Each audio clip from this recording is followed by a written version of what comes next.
Hello, everyone. Welcome to the NFL Week 5 episode of the Bacon Bets podcast. The road to 272 bets continues. If you're watching this on YouTube, you see that I'm wearing my bacon costume. I did say a couple weeks ago, I will only wear my bacon costume in winning weeks. I gotta admit, this is a little bit of a half-hearted bacon costume that I'm wearing right now because, yes, we did have a winning week technically, but it's not the kind of winning week we want. 8-7-1 plus 0.39 units in week 4 of the NFL season. So, I mean, profit is profit. And as they say in gambling, or maybe just as I say, if you're not losing, you're winning. So I will take the slight win. And now we go to 33-29-2 for plus 2.69 units. But I want the bacon costume to be a celebration. And even though profit is profit, I'm going to take the bacon costume off now because my heart's not in it. Going 8-7-1. So here we go. Take it off. It was on. I'd say I said I'd have it on for the intro if we had a winning week. We did. It was on for a minute. Now I'm ready to go. I got my Blue Jays outfit on. It's the start of the MLB playoffs. I have very little faith in the Blue Jays, although they did somehow manage to get the 6th seed, which is actually huge for them. Now they get to play the Twins instead of the Rays. So yeah, I will take it. I will cheer for the Blue Jays. I will watch the Blue Jays, but their offense has not lived up to the level, to the expectations that a lot of people had for them heading into the season. If you told me the Blue Jays had the number one team, would have the number one team ERA in baseball this year, I would have told you then they would be World Series favorites. They have the number one team ERA, but I don't think they have any chance to win the World Series. Their offense has not lived up to it. Vladimir Guerrero has had a bad year. Let's call it like it is. So yeah, I'll watch the Blue Jays. I don't expect anything from them. But this is not a baseball podcast, at least not during the football season. It is a football podcast. And like I said, we did go profitable in week 4 of the NFL season. So we are on the right side of things. After 2 back-to-back losing weeks, we are now trending in the correct direction. We are still over the 500 mark. We are still profitable for the 2023 NFL season. So, hey, if you told me I'd be up almost 3 units heading into week 5 of the NFL season, I would have taken it every single time. So, 33-29-2 plus 2.69 units heading into week 5.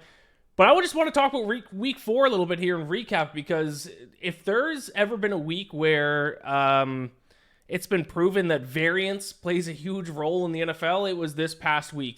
I've talked about it before on this podcast, but if you're going to bet on the NFL, you have to accept that a large portion of the games are going to be what I call coin flip games, games that come down to the final drive. What you want to do is you want to have more easy wins than bad losses. And then at the end of the day, the coin flip games will generally even out over the long term, because I was going through the games, and the amount that came down to the last drive this past week was insane. The Rams and Colts went to overtime. Could have gone either way. Panthers were in the red zone against the Vikings. They had a chance to cover or even tie the game and get a chance to win. But even if they scored and didn't get the 2-point conversion, they would have covered. Vikings stopped them. Broncos-Bears came down to the last drive. Commanders-Eagles went to OT. Now, that doesn't really count because the Eagles weren't going to cover regardless, but still, that went to OT. Steelers had a drive to hit the over late in the game. I was watching that for the over because that's what I was on. They ended up just kind of running the clock out, but still, could have been a last drive touchdown to hit the over. Raiders had a chance to tie against the Chargers. They had first and goal, couldn't convert. Cardinals had a chance for a backdoor cover against the 49ers right after the 49ers went down and miraculously scored a touchdown for them to cover. And then, of course, a Sunday Night Football game, Mahomes slid at the goal line, 2 yards away from the goal line, just a yard past the first down, for the Chiefs not to cover. That actually helped me as well. I was on the under 43, and there was 43 points scored in the game. So if he waltzed in for a touchdown there, that would have lost, and I would have had a losing week. So my point is, the amount of coin flip games in a single week when you're betting spreads and totals is insane. So even if you have a bad luck week, you got to trust it over the long term. Those 50-50 games, the games that come down to one play, the games that come down to one drive are eventually going to even out. What you hopefully want to do in your betting is have more bets that are easy winners, no sweat winners, than bets that lose and they're not even close. And at the end of the day, if you do that, I think over the long term, you can be a winning bettor in the National Football League. I had some bad bets in the NFL this past week too. Let me just quickly go through them. Dolphins weren't close, lost 48-20. Saints weren't close, lost 26-9. Patriots, my upset pick of the week, not close. Lost 38-3, so they didn't cover either, which is actually kind of the ideal situation because it stings when you bet on an underdog to win outright and they don't win, but they do cover. I would have lost either way. Even if I bet Patriots spread, I would have lost. So you want to limit games where you bet on a team when they lose 38-3. You want to get as many games as possible where you bet on a team like the under between Jaguars and Falcons I had, where 30 total points are scored in the game. Same thing with Ravens and Browns, 28-3 final score, 27-3 for the under, and Titans Bengals. So a lot of good under bets for me this week. Everything else kind of came down to the wire, or I was on the bad end of a few spread bets. This season as a whole has been much better in totals than previous seasons. I have a few this week as well. And also, it is important to note that bye weeks have started this week. So now instead of 16 games, we just have 14 games to bet on. But I do have my bet locked in for all 14 NFL Week 5 games.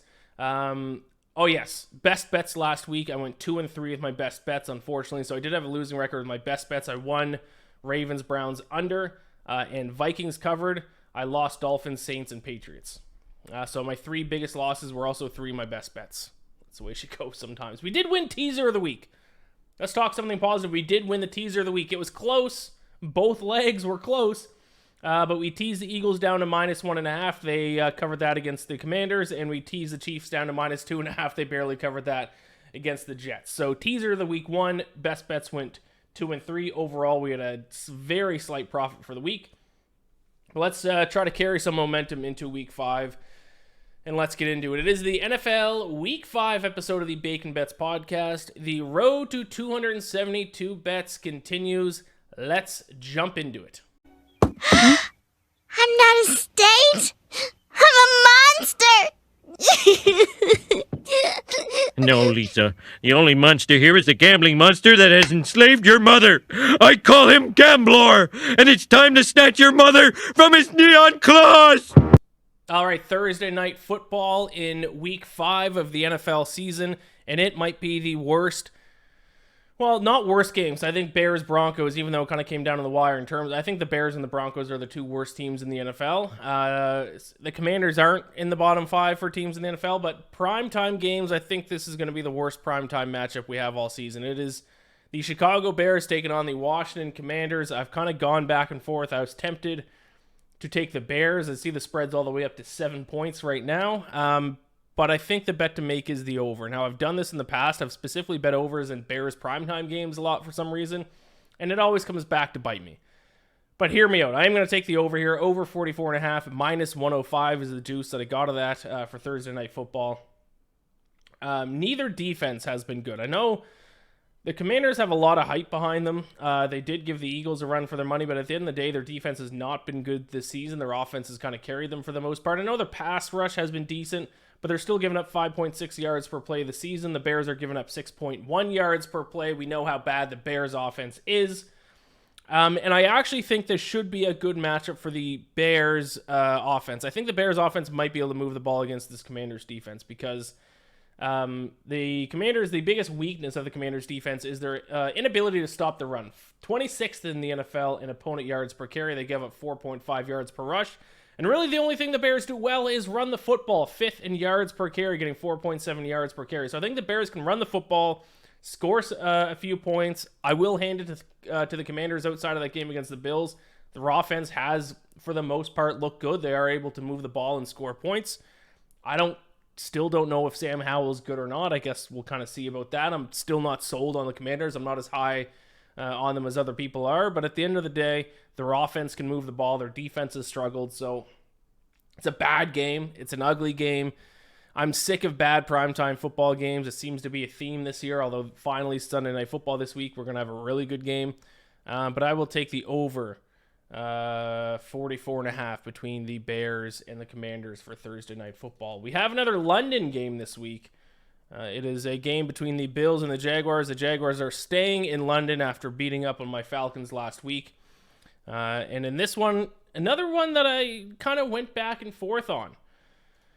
Because I'm not very high on the Bills, to be honest. I'm not sold on them. I know that they already have the highest average scoring margin in the NFL, but some of their underlying stats are troubling. For example, they do allow the most yards per carry in the entire NFL. But with that being said, I don't think the Jaguars can exploit their weaknesses, so I'm going to take the Bills -5.5. -108 is what I got the Bills at in the spot.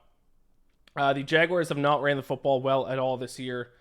And it's not even average. It's bad. 26th in yards per carry, 27th in EPA per rush. Trevor Lawrence hasn't been good enough either for them to just completely rely on the pass. I know that they did beat the Falcons last week, but I think that game was actually a lot closer than the final score indicated. Actually, I believe if you look at yards per play, and I'm going to look it up now, I actually think the Falcons outgained them in yards per play. Falcons had 5 yards per play against the Jaguars. The Jaguars at 4.7. So from a yardage standpoint, the Falcons actually outplayed them. Now, obviously, a lot of that is kind of voided when your quarterback throws back-to-back interceptions. One of them is a pick six, which is what Desmond Ridder did. So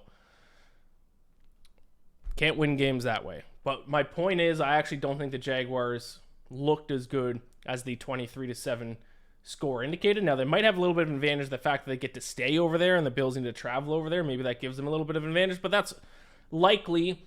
Actually, I can guarantee that's already baked into the line. The Bills, I might be betting against them in weeks to come, but I don't think the Jaguars stylistically match up well with this Bills team. So I will take the Bills to once again win in a blowout. It is strange that the Bills lost on opening night to Zach Wilson and the Jets in overtime.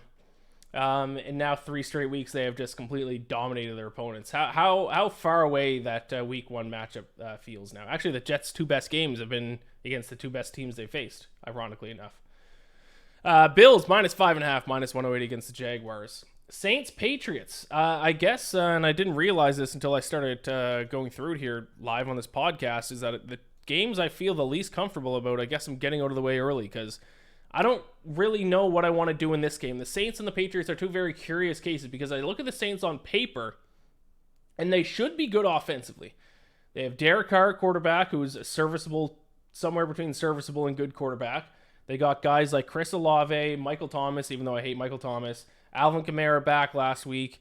Like, they have weapons, but they can't move the ball down the field. And then you look at the Patriots offense, which has no weapons, also has been bad, and now also has a quarterback controversy, but yet they've still kind of performed better offensively than the Saints. So what team do I want to bet on here? The team that I think on paper looks better offensively, or the team that's been performing a little bit better offensively? I don't really know, so I'll make the obvious bet. I bet that probably every single person is going to be on this week, and it is the under 39.5 at -110 between the Saints and Patriots, because the only thing I know is that these 2 teams are bad offensively and good defensively. I guess now we'll just take the under. The under has hit in 10 straight games for the Saints. They have been an under machine dating back into the second half of last season. And the 2 defenses enter this game ranking 6th and 8th in opponent yards per play, giving up 4.7 and 4.8. They also both rank in the top half of the NFL in opponent third down conversion rate and opponent red zone defense. So third down defense, red zone defense, top half of the NFL. They're limiting their opponents to gaining a ton of yards. Both offenses have been bad. I mean, maybe the Saints offense wakes up and we see good performance by them, possibly. Maybe the Patriots finally get some good quarterback play, possibly. But I'll take the under. It's an obvious bet, but sometimes the obvious bet is the right bet. So under 39.5, -110 between the Saints and the Patriots. Dolphins, Giants. If there is a person out there that exists that is brave enough to bet on the New York Giants to cover in this game, then hats off to them, because there is nothing I love doing more than zigging when everyone else zags and being a contrarian bettor. But I didn't even hesitate. Actually, I didn't bet this game before Monday Night Football. It was at 9.5. After Monday Night Football, it's up to 10.5. But I'm not even going to hesitate to take the 10.5. I tweeted this out. I think maybe this is recency bias. Maybe I'm exaggerating, but I don't know if I've seen as much bad football by like this many teams in what I've seen this year. Between the Giants, the Broncos, the Bears, and to some extent the Panthers. Although the Panthers look like what you would normally get from a bad team, so I'm not going to put them in that list. But between the Bears, Broncos, and Giants, it is the worst football I've ever seen, and it's not just on one side of the ball. Both offensively and defensively, although the Broncos' offense has at times looked good, but their defense is historically bad. My point is, I had to watch the Giants Monday Night Football tonight against the Seahawks. That was ugly. That was hard to watch. It was bad. Everyone was bad. Offense. The offensive line couldn't block. Daniel Jones was throwing interceptions and couldn't hit the broadside of a barn. The defense couldn't tackle. Now you're telling me the Giants offense, who between the Cowboys, 49ers, and Seahawks scored a combined 15 points. Now they're going to be able to score enough points to keep pace with the Dolphins offense, which is on a historic pace. A Dolphins offense that's averaging 8 yards per play. A Dolphins offense that's, on pace to smash pretty much every single offensive record. I don't see it. Now, the Dolphins do have an issue on their team that was exposed against the Bills this past week, is that they have a bad defense. So if the Dolphins want to beat the best teams, they have to do what they either did against the Chargers in week 1, which is just score on every single drive and hope you have the ball last.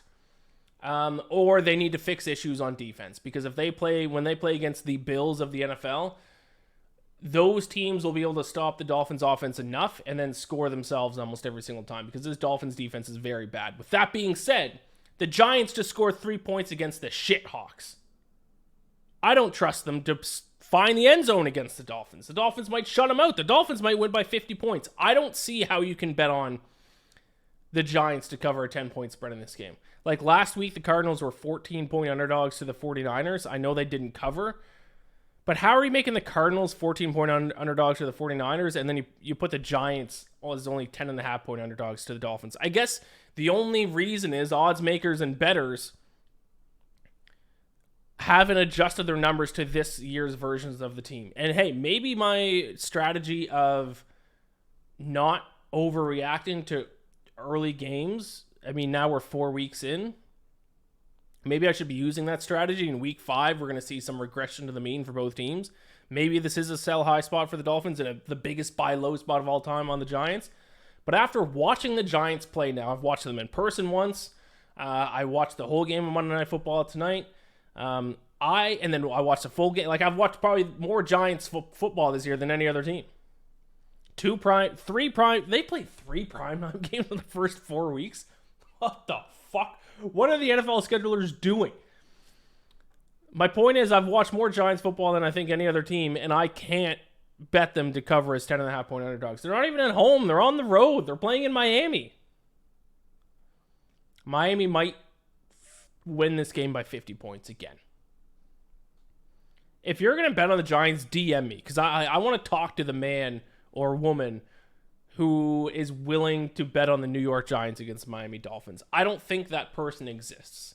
I'm interested to see where this line ends up now. It's still 10.5 as of 12:03 on midnight from between Monday and Tuesday.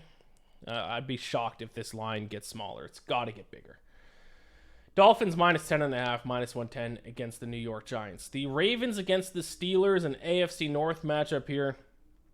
Ravens playing a lot of divisional games early in the year, I think, right?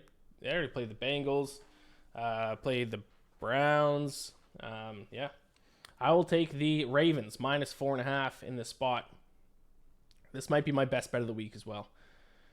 You guys know I love net yards per play. It is my number one stat that I look at. It is the average yards gained per play on offense. Subtract the average yards given up per play on defense. The Baltimore Ravens head into week 5, ranking 3rd in the NFL in net yards per play. Only the Dolphins and the 49ers have a better net yards per play than the Baltimore Ravens. Meanwhile, the Pittsburgh Steelers rank 30th in net yards per play. Only the Giants and the Bengals are worse in net yards per play than the Steelers. Statistically and analytically, and actually if you want to talk some more advanced analytics, I've been diving into EPA and DVOA a little bit more starting this week. I generally avoid those stats, the advanced stats, in the first few weeks because I didn't update my little graphic here on YouTube. because I don't like looking at advanced analytics, like super advanced analytics, until we get a bigger sample size of games. So I started looking at them for this week's picks. In the Steelers, I think, I'm going to bring it up here, are dead last in the NFL in offensive EPA per play. Just going to bring on my graphic. Ravens -4.5, -110. There we go. Let's bring this up. Offense, EPA. By the way, get my EPA stats at rbsdm.com. I think it stands for running backs are dead something. rbsdm.com. EPA per play. The Steelers dead last in EPA per play on offense. So you want to talk about how bad some teams are offensive. Now, I will say the Giants' metrics from Monday night probably haven't been updated based on how bad their offense was tonight. They might be last. But not including Monday night, Steelers dead last in EPA per play. Worse than the Browns, worse than the Jets, worse than the Patriots, worse than the Bengals, worse than the Falcons, worse than the Panthers. And now they have to take on a team that has been very good offensively and also very good defensively. A team that a lot of people didn't trust them defensively. I did. I said before the season I thought the Ravens were going to be one of the better defenses in the NFL, and they certainly have been. I might take what's the Ravens Super Bowl odds? Might be time to buy in on some Ravens futures, to be honest. Ravens, at least at FanDuel, 6th on the odds list to win the Super Bowl. No, the value is still in the Dolphins, 13-1 right behind them. Ravens 12-1. I don't know if that's the best price out there. That's just what I was looking at FanDuel. I might invest in some Ravens futures, though. Just looking at DraftKings. Whoa. DraftKings of Dolphins at 9-1. That's a pretty big price discrepancy between them. Oh, and the Ravens at 16-1. Might bet the Ravens at 16-1 win the Super Bowl because, they might not have as explosive of an offense as the Dolphins, but they have a much better defense. I kind of low-key like the Ravens a lot more and more every single week. I hate the Steelers. The Steelers absolutely stink. Ravens -4.5. -110 in that one. Lions, Panthers. I am backing a lot of big favorites this week, unfortunately, because that's not something that I like to do. You guys know I like to be contrarian. But I got to lay the points of the Lions here. The Lions are, I've mentioned in the past few episodes, I haven't been too sure what to think of this Lions team. I've kind of gone back and forth. Are they good? Are they not good? I don't really know. They are now 4th in the NFL in net yards per play, plus 1.2. Ravens, 49ers, and Dolphins are the only teams above them. They're coming off a mini bye week after disposing of the Packers on Thursday Night Football. And also, I think the Lions have a stylistic matchup that benefits them in this one as well. The Panthers defense, I had high hopes for them heading into the season. They have not been good. Specifically, they have not been good at running the football. Actually, they're dead, or stopping the run. They're dead last in run defense EPA. They give up 4.7 yards per rush as well. Now they have a Lions rush attack that they've leaned on more in recent weeks, and they've actually gotten better as they've done that. Now they're coming off a performance where they got 4.9 yards per carry against the Packers and really kind of won them the game against Green Bay. David Montgomery had a fantastic game against the Packers. So I think they run the ball against the Panthers as well. The Lions defense has been great. I don't think the Panthers will do much against them either. So I actually like the Lions to win and cover. I got the -9, -110. I think they win in a blowout. I think we need to start taking this Lions team a little bit seriously. So I'll take a -9, -110. And now we get to talk about my Atlanta Falcons. I try my best to leave my bias out of it when I'm betting on or against the Falcons. It's hard for me not to do that because I think this is a buy low spot on them. I'm going to bet the -1.5 at -104 against the Texans. I know they look bad last week. I think I'm ready to admit Desmond Ridder is not the guy. If you look at like EPA per dropback and quarterback efficiency and all those things, Desmond Ridder is one of the worst. It has not been good. Now, I talked about how he doesn't need to be good. In the Falcons system, they just need to be able to run the ball effectively, and you need a guy who can make a few key throws in the game and also not turn the ball over, and I thought that's what Desmond Ridder was. And then we saw last week because this past week was the first time I was able to watch a Falcons game from start to finish. He missed a lot of throws in key times where he needed to complete those passes, and he also turned the ball over. So, I mean, it's got to be one or the other. It's got to be you're either efficient and you don't turn the ball over and you make a few key throws, and that's okay if you don't throw for 300 yards, or throw for 300 yards and the occasional mistake is not going to kill you, like Josh Allen. You can't be both making interceptions and not making big-time throws and also not air it out and throw the ball 50 times for 350 yards in a game. It's not good. With that being said, this guy's still young. It's not like this guy has been in the league for a couple of years and we've seen everything from him that we can possibly see. He's young. He's going to make mistakes. He's going to have bad games. There is still a chance he improves and turns into the quarterback that we need him to be on the Falcons. So, I'm not ready to completely sell on the Falcons right now. And also, everyone's talking about Desmond Ridder. Everyone's talking about the Falcons offense. Nobody's talking about the Falcons defense, which has been one of the best units in the entire NFL this season. They are fifth in the NFL in opponent yards per play, giving up just 4.7 yards per play. Only the Ravens, Browns, 49ers, and Lions are giving up fewer yards per snap than the Falcons. If you want to look at the advanced numbers, they're seventh in success rate. They also lead the NFL in rush EPA. So if you look at rush EPA for defenses, if you value EPA more than anything else, they have the best run defense in the NFL.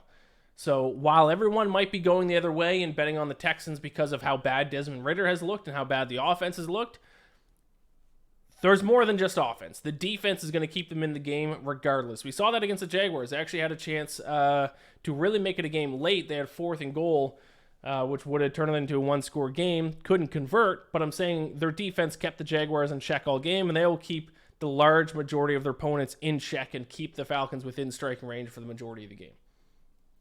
Now they play the Texans, who everyone's talking about them now. They're kind of the sexy pick. I think now is a little bit of a sell high spot on the Texans. There's no doubt the Texans have improved compared to last year, but I don't think they're as good as people are starting to crown them as. So they got a rookie quarterback as well. They got a guy who's going to make mistakes and have some bad games, especially against a defense like the Falcons, which has been as good as they've been. So I'm going to take the Falcons. I might live to regret it, but I will take them -1.5 at -104 against the Texans in a bit of a bounce back spot. Let's take a quick little break. I think we're around the halfway mark. I think we are 7 games in, which would be the exact halfway mark. So let's take a quick break, and I'll be back in just a moment. All right, let's keep things moving. It is the Titans. It is the Colts. We've been pretty good with unders lately, so we're going to keep rolling with an under here in another Titans game. We hit one last week. We're going to go under 42.5, -105 between the Titans and the Colts. I think the run game for both of these teams is extremely important when it comes to their offensive success, and if that's the case, then both of them are going to struggle in this game.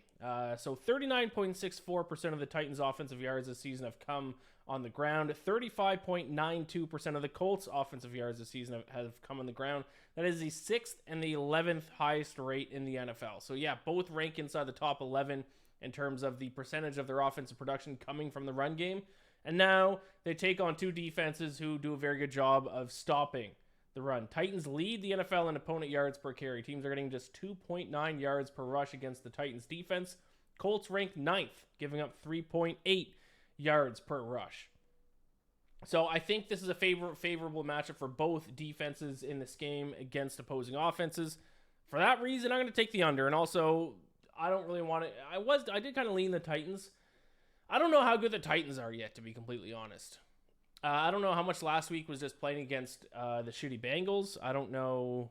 They've had some bad offensive performances as well. So until I get a better feel, and that kind of goes, the same thing goes for the Colts offense as well, because we saw Gardner Minshew one week, and Anthony Richardson got hurt each of the first 2 weeks, and he looked fine last week. So I need more examples of both of these teams playing to kind of completely figure out how good they are. But what I do know is I think defense for both teams is better than their offenses. So I'll take the under 42.5 -105. Cardinals Bengals. We need to have a conversation about the Bengals because I think we need to start to realize this might not be a good football team this season, at least. I don't know how much you can blame on Joe Burrow's calf injury. I know Joe Burrow doesn't play defense, so that shouldn't affect their defense, which ranks 24th in EPA per play, 26th in success rate, 25th in opponent yards per play. I don't think it's his calf that allows the Tennessee Titans to look like a world beater last week. If you actually look at net yards per play, now this hasn't been updated since Monday Night Football, so this may change. But before Monday Night Football, before the debacle that was the Giants' performance on Monday Night Football, it was the Bengals who were dead last in the NFL in net yards per play. Heading into Monday Night Football, it was the Bears, 5th last, minus 1.1. Broncos, 4th last, minus 1.1. Steelers, 3rd last, minus 1.1. Giants, 2nd last, minus 1.3. And then the Bengals, dead last in the NFL in net yards per play at minus 1.7. Giants were minus 1.3. Bengals, minus 1.7. Now, like I said, based on the Giants' performance tonight, when the numbers get updated tomorrow morning, and I will tweet out the updated net yards per play. Actually, not Tuesday morning, because I'm golfing at Glen Arbor on Tuesday morning. I guess either Tuesday night or Wednesday morning, I'll tweet out the latest net yards per play rankings, and it might be Giants in last. If the Giants are in last, the Bengals are in second last. Now, the Cardinals did take a bit of a step back here against the 49ers. That was expected, but they're still 14th in the NFL in net yards per play. If you look at quarterback numbers, EPA per dropback, Joshua Dobbs has been an average NFL quarterback, which is actually a compliment. A guy who was on the Titans last year, Browns in the preseason. The Cardinals traded for him near the end of the preseason. You wouldn't expect much from him, and when it comes to quarterback rankings, when you look at EPA or adjusted EPA per play, Joshua Dobbs ranks 17th. Not bad. Joe Burrow ranks 31st. I like Joe Burrow. I'm a Joe Burrow guy. I don't know. Maybe the injury is really causing him some issues. But the Bengals may turn things around eventually. And when they do, I'm willing to lose that bet that week. And then my evaluation of the Bengals will change. But until that point, because even their win against the Rams, I actually thought the Rams outplayed them. Until they significantly outplay a team, I will be betting against the Bengals every week. I'll bet against them again this week. I'll take the 3 points of the Cardinals. Cardinals +3, minus 105 at home to the Bengals. Speaking of the Rams, money line underdog alert. Money line underdog alert. That's right. For the second time this season, I'm taking the Los Angeles Rams to win outright as an underdog. I had them beating the Seahawks in week 1. This week, I'm taking them to beat the defending NFC champions, the Philadelphia Eagles. Rams +185 on the money line. The Eagles are 4-0, but they have not looked like, in my opinion, the same Eagles team that won the NFC last year. They are 10th in net yards per play, 10th in EPA per play on offense, 18th in EPA per play on defense. Those aren't terrible numbers, but they're not great. Rams outrank them. They go 8th in net yards per play, 8th in EPA, 8th in EPA per play, 8th in net yards per play, 20th in defensive EPA per play. So their defense is a glaring issue for the Rams. I recognize that, and especially their run defense has been great. So if the Eagles do win this game and cover in this game, it's going to be because they're going to be able to run the ball successfully. But there is one thing the Rams defense is doing extremely well, which could prove pivotal in this game, and that's their second in the NFL in third down defense. Teams are converting just 26.67% of third downs against them. You can mask a lot of other defensive issues if you get off the field on third down. That is massive, and that is something the Rams have done significantly well this season. It is time for us to reevaluate the Rams. Week 5 is kind of a reevaluate week. We need to take a 4-game sample size, combine that with our preseason predictions, and I was kind of high on the Rams heading this season. A lot of people thought they were going to be one of the worst teams in the NFL. I didn't see that. And I actually think they're even better than I expected them to be. I think they could be a potential playoff team. I think the Eagles have not looked good yet this season. They're lucky to be 4-0. Now, I'm sure they will look like the Eagles of old at some point this season, but until I see that, I'm going to evaluate them as such. I think the Rams at home can beat them. I think their passing game can do some damage against The Eagles secondary. I think Matt Stafford has looked fantastic this season. Where does Matt Stafford rank in EPA per dropback? EPA per play. This website is now frozen for me. Quarterbacks. Sorry, I should have looked this up and had this in my notes, but the thought just came to my mind. EPA per play. It's still, for some reason, not letting me sort by that stat. But Matt Stafford actually doesn't rank as high in general as I thought. That's interesting. Still, I think he's going to have a good game. Based on this graph, Matt Stafford, yeah. If you look at the advanced analytics, he's been about an average quarterback. That's not kind of what my evaluation of this team has been. But, yeah, we'll see how that kind of lines up. If you look at, like, yards per pass attempt, 10th in the NFL, 7.4. I think the Rams can upset the Eagles. I don't care what the advanced analytics say about Matt Stafford. He's passed the eye test. Plus 185 against the Eagles for the Rams. That is my upset of the week. I do have one other upset, but this is the bigger one. This is the one I'm more confident in, so I like Rams plus 185 against the Eagles. The Vikings against the Chiefs. I will continue to bet on the Vikings every single week because I think the Vikings still continue to be outperforming their record. The complete opposite in what they did last year. Now, they did finally get their first win. Heading into this week, 5th in the NFL in net yards per play, plus 1.2. And I also like another bet that I placed this week, a futures bet. You can bet on the Vikings to make the playoffs at plus 2 something. Let me look it up here. But the Vikings, like I said, 5th in the NFL in net yards per play, are only one game. So right now, the team that's in the final wild card spot in the NFC is the Falcons at 2-2, and the Vikings are 1-3. So only a game back from a wild card spot as of right now. And I don't know if there's another team in the NFL that has as easy of a second half of the schedule than the Minnesota Vikings. Now, odds have been taken off the board for Vikings to make the playoffs for some strange reason.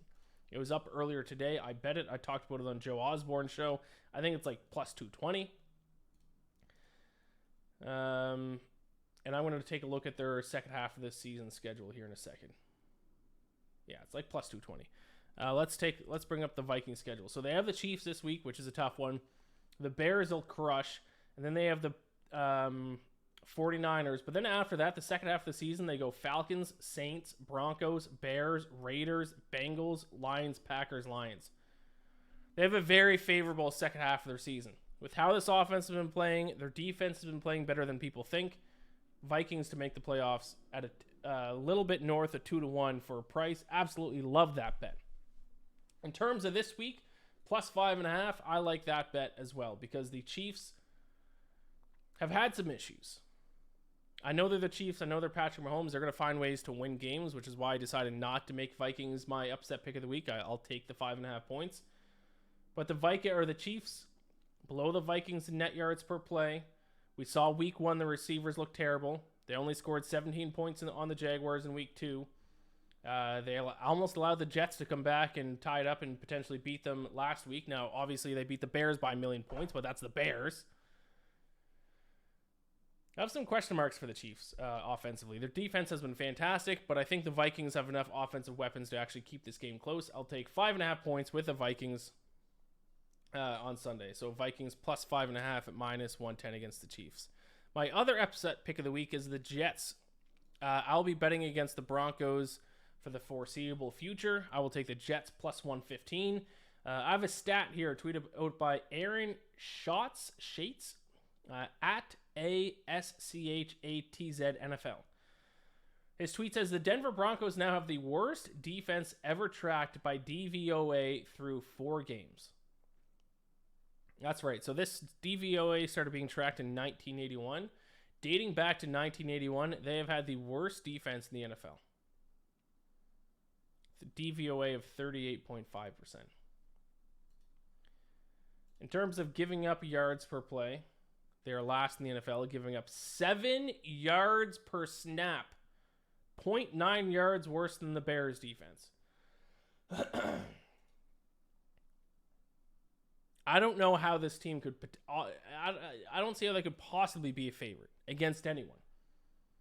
Now, I know the Jets have kind of also had their issues. This is Zach Wilson in the Jets offense. It's kind of like the extremely movable offense going up against I guess unstoppable force. So extremely stoppable force going up against an object that's fairly easy to move. But I'll take the Jets because what we do know, one unit that we know in this game that is absolutely the best unit in this game is the Jets defense. They're leagues above the Broncos defense.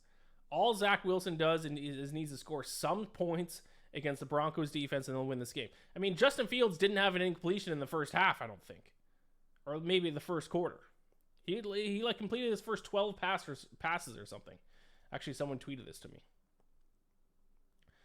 MT at Morgan M34 said, if you need any extra on Broncos' horrible defense. So this was tweeted by Albert Breer. Fun fact, the last time the Broncos defense forced a first half incompletion from an opponent was in week 2.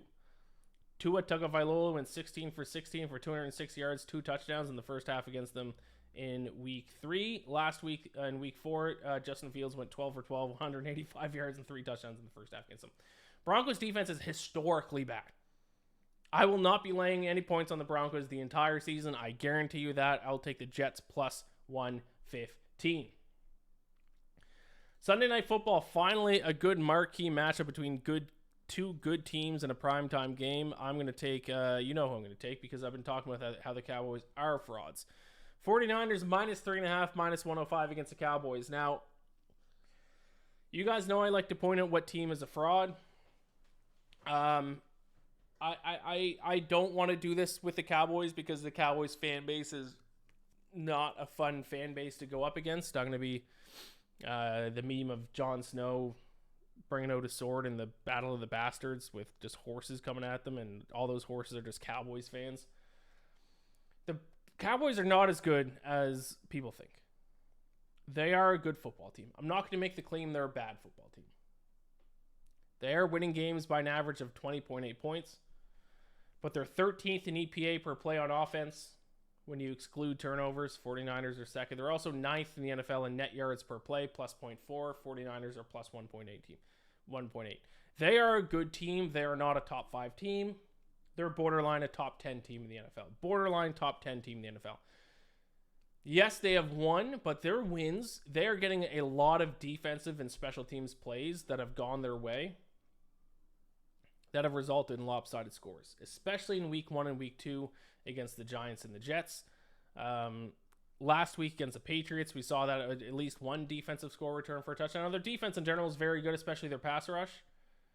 But I'm not sold on calling the Cowboys a Super Bowl contender. And now they're going up against a true Super Bowl contender in the 49ers, who are not only blowing out their opponents, but analytically they're dominating them as well. Second net yards per play to only the Dolphins. Their defense is fantastic. Christian McCaffrey might be MVP. Possibly. He's going to be in the conversation if he keeps playing like this. 49ers are at home. I think they blow the Cowboys out. I'll take 49ers minus 3.5, minus 105. Final game of the week, Packers and Raiders on Monday Night Football. I will take the Packers minus 1.5 at minus 115 against the Raiders. So I've had issues with the Packers. I've been low on them this year. Their two biggest issues, which I've talked about, number one, Jordan Love's completion percentage. The Packers have the worst completion percentage in the NFL. The worst completion percentage in the NFL, completing just 56.06% of passes. They also can't stop the run. 25th in opponent yards per carry, giving up 4.5 yards per rush. But now they face a team that allows 70.73% of passes completed against them. That's 27th in the NFL. And they're also second last in both yards per carry, averaging just 3 yards a carry. And rush EPA, they are also 31st. So they're facing a team that can't exploit their weaknesses. They're going to let Jordan Love complete around 70% of passes, apparently, and they're not going to be able to run the ball effectively against the Packers. So the Packers are going to be able to lean on their strengths and not have to worry about their weaknesses getting exploited. So for that reason, I will take the Packers as short favorites on Monday Night Football. And there you have it. Those are my picks for Week 5 of the NFL season. I'm going to recap them, and then I will give you guys a survivor pick. I know I forgot to last week. And then I'll give you my 5 best bets and my teaser of the week. So Let's just quickly recap all of my picks. Bears Commanders Thursday Night Football over 44.5 minus 105. Bills minus 5.5 minus 108 against the Jaguars. Saints Patriots under 39.5 minus 110. Dolphins minus 10.5 minus 110 against the Giants. Ravens minus 4.5 minus 110 against the Steelers. Lions minus 9 minus 110 against the Panthers. Falcons minus 1.5 minus 104 against the Texans. Titans Colts under 42.5 minus 105. Cardinals plus 3 minus 105 against the Bengals. Rams plus 185 on the money line against the Eagles. Vikings plus 5.5 minus 110 against the Chiefs. Jets plus 115 on the money line against the Broncos. 49ers minus 3.5 minus 105 against the Cowboys. And Packers minus 1.5 minus 115 against the Raiders. My 5 best bets are Dolphins minus 10.5 against the Giants, the Ravens minus 4.5 against the Steelers, the Lions minus 9 against the Panthers, the Rams plus 4.5 against the Eagles, and the Jets, what are they, plus 2 against the Broncos. So my 5 best bets, Dolphins, Ravens, Lions, Rams, and Jets. My teaser of the week this week is going to be the Titans going from plus 1.5 up to 8.5 against the Colts. So Titans plus 8.5 against the Colts. And the Rams plus 4.5 up to plus 11.5 against the Eagles. So Titans plus 8.5, Rams plus 11.5. Survivor pick. If you want obvious picks, you got to go with the Lions or the Dolphins. Maybe save the Dolphins, although there's not many teams. There's going to be a lot of teams that are going to play that are going to be able to move the ball against their defense. This is going to be the only team they're going to play the rest of the year that's just not going to be able to move the ball against them at all. So Dolphins over the Giants. You could also go Lions over the Panthers. I think generally a good strategy this year might actually just to be fade the Panthers every week. Maybe the Bears as well, or the Bears offense at times can look a little bit more scary, but if you just fade the Panthers, you're going to generally be okay. So either Lions or Dolphins if you want obvious picks. If you want dark horse picks, Packers or Jets. I think a great time to use the Packers is now. There's not going to be many games you can take the Packers. I think they can beat up on the Raiders. And if you have the balls to back an underdog, take the Jets over the Broncos. I'm actually surprised Jets are underdogs in that game, to be completely honest. So there you have it. This has been the NFL Week 5 episode of the Bacon Bets podcast. Please subscribe to the YouTube channel. That helps me out a lot. That would be very helpful of you, even if you don't watch the YouTube version of the podcast. If you only listen to the audio version, look up Bacon Bets Podcast on YouTube. Subscribe to it. That helps me a lot. Like this video. And if you are listening to the audio version of the podcast, rate and review it. That helps me out as well. Gamble or bless. Good luck to all your picks moving forward. This has been the NFL Week 5 episode of the Bacon Bets podcast. The road to 272 bets continues.